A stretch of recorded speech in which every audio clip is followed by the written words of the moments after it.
welcome to another episode of This Old Jug. I'm your host, EJ Parker. Welcome to the channel. We have a gorgeous antique jug to talk about today. We're going to talk about the history of it, the company, the maker, some various attributes of this primitive old jug. And at the end, you'll walk away with a little more knowledge of this great old jug. So I found this jug in a barn, a local barn sale. And what caught my eye was the maker's mark. You can see that right there. And that is E.L. Farrar. That's E for Ebenezer L. Lawrence Farrar or Farrar. It's got a matte finish to it. If you can see that, most of these jugs have like that salt glaze where it looks like it's glazed in ice or glass. This one has more of a matte, dull finish, which I like, and sounds pretty musical. It's like maybe a little flat E natural, possibly. The handle's broken. It's been repaired. It was pretty affordable. I think this was like $28. You can see that handle's been repaired. It's a 2-gallon jug. I have a few old jugs. I buy and sell a lot in my eBay store, Vintage Classic Solutions, and I do collect a few. I specialize in black glass bottles, but jugs are in my wheelhouse, right? So let's talk about this thing. I'm going to date this around 1885. This gorgeous old 2-gallon jug is from around 1885. How do we know that? Well, let's see here. I got some notes. First of all, let's talk about the maker, Ebenezer Lawrence Farrar. So he was from Vermont. He was an American, then he moved to Canada. And they were like this Canadian pottery dynasty, this family. Let me look at my notes here because there's a lot, and I want to give you folks your money's worth. So the Farrar family moved from Vermont to Canada in the mid 1800s and set up shop in Iberville. That Iberville, PQ. Under E.L. Farrar, it says Iberville, PQ. That's a town just southeast of Montreal, and PQ is province of Quebec. Let's see what else we got here. So the family moved here after their original factory in St. John's was destroyed by a fire in 1876.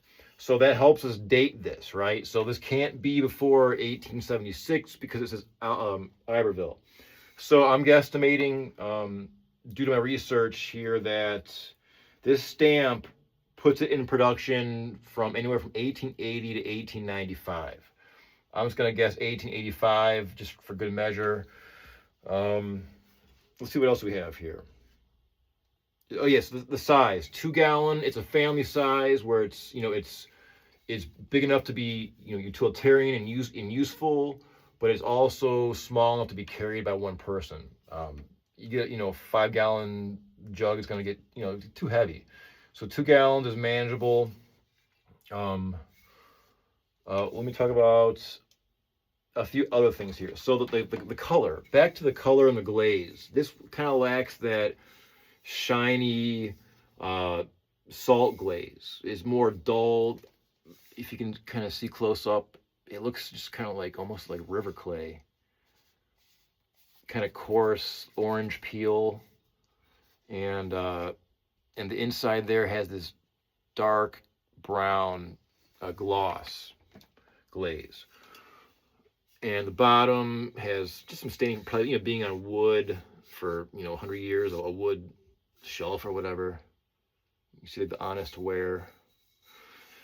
So let's talk about the outside first. So why does this particular jug lack that shine that we see in old, stoneware, crocks and jars and jugs? And the reason is when, back in the 1800s, there weren't like digital thermostats in these kilns. So when the person would throw the salt, like rock salt, into the kiln, the white hot kiln, when the salt would vaporize within the kiln, that would cause that glaze, that glass-like finish over the jugs. Now, why this one lacked that? Well, this one probably was in a cool spot, like a cool zone, like maybe in the corner of the kiln, away from the intense heat and away from the majority of that salt. Simple as that. That could be the reason why it's got that more of a matte finish. It was just in the corner of the kiln. It didn't get hit necessarily hard with that salt. This back end seems a little bit more shiny compared to the front. So maybe it was, facing, this is the salt facing side of the jug. And then the interior is really interesting. You can see that dark, like a chocolate brown. That's called an Albany slip.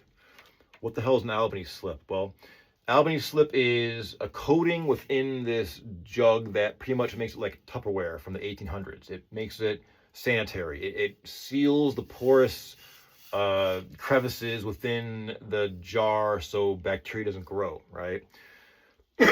Pardon me. So how did the potters make this? It's Albany slip is called that because it's a special clay from Albany where it was just mixed with water, and then it was they put it inside the jar or the jug, and when it was fired, it would glaze the inside to kind of like seal the inside. So whenever you see that dark brown interior of a jug, that's an Albany slip, and that can help you date it. I'm not sure if I have the dates in my notes here, but that was used during a specific time. Later, Farrar jugs will have more of a white or beige interior, so the technology kind of changed. So that is also evidence to help us date this jar or this jug. So what do they put in these jars, in these jugs? Your guess is as good as mine, but typically things like this were used for whiskey or cider or applejack. And applejack is really interesting. Applejack is genius too.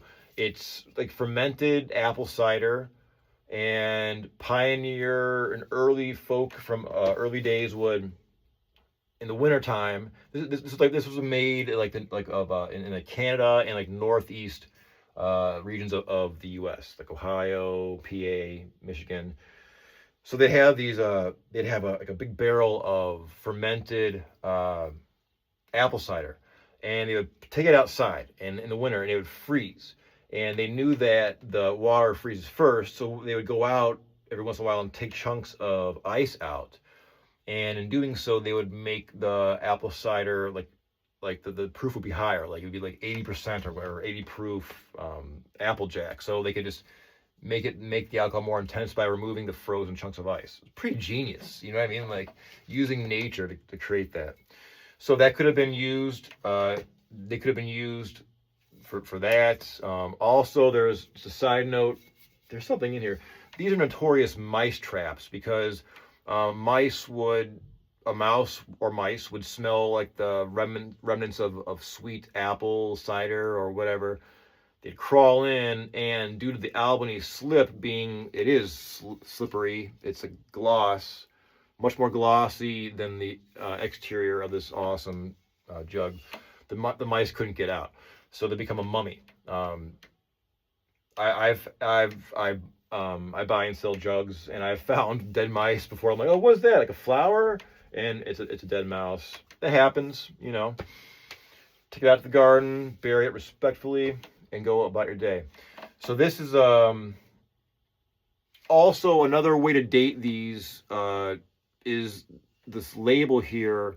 You see how the name is in an arch or an arc right there like that?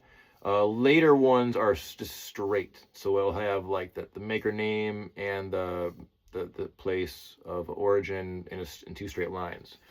So the shape and the font can also help us date this. Again, I'm putting this 1885. I just love. I'm keeping this one. I'm not gonna sell this one. I have a few other jugs to feature in future episodes of this old jug. So stay tuned and please like and subscribe if you haven't already. But this one, I mean, let's just look at this now. So it has this great indent right there. I love that. That was I saw that. I'm like, yeah, I'm buying this and I'm keeping this one. I do buy and sell these, but this one I gotta keep. It has a few just honest wear, some dings, but I don't care about that at all. And the fact that the handle was broken and someone lovingly repaired it just makes me love it even more. Because let me tell you something, folks, nothing's perfect, right? So look at that. It was lovingly repaired, and the glue, I mean, it holds.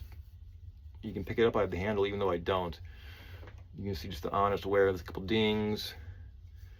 You can see just like the details of from the artisan that made this in the 1880s. So again, it was an American family that migrated to Canada and set up a dynasty of pottery. And this gorgeous piece is a result of their work. Other pieces I've seen in auctions have, that blue designs and fonts. The rule of thumb is the more blue ink you have or information, the more value they are, usually. This one, what makes this one I think stand out is the orange peel kind of texture, the matte finish. Collectors like that. Caught my eye. The imperfection, I love maker imperfections. It proves a human made this, because now, folks, with AI, the lines between human and machine are blurring even more. So items are going to all look the exact same, uniformity, but this has gorgeous imperfections all throughout it. It's even fun to hold, and it looks great on a shelf with a sunflower. Boom, look at that. I love it. So I hope you find some amazing stoneware jars and crocks. There's a lot to learn about them. Just if you take the time to look back into history, and using AI can help that research happen even faster. So, but use AI carefully, because it still makes a lot of mistakes with research.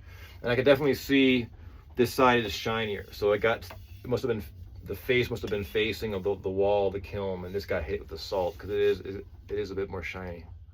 So that's it, folks. Well, the value, last but not least, the value. I mean, these can go for a lot of money on an auction if they had that blue ink design, flowers and birds, hundreds, 300, 400, 500 or more, or 1,000 or more than that. This one, if it was mint, it could probably be worth 150 or more, maybe 175. As it is, though, with a cracked handle, if I would sell this, I'd probably ask, I don't know, I might ask $99. Only because it's got so much character. If it didn't have the broken handle, I'd probably ask like 175 or even 200, just because it's got some unique imperfections, and I love that. And usually when I love something like that, other collectors do too.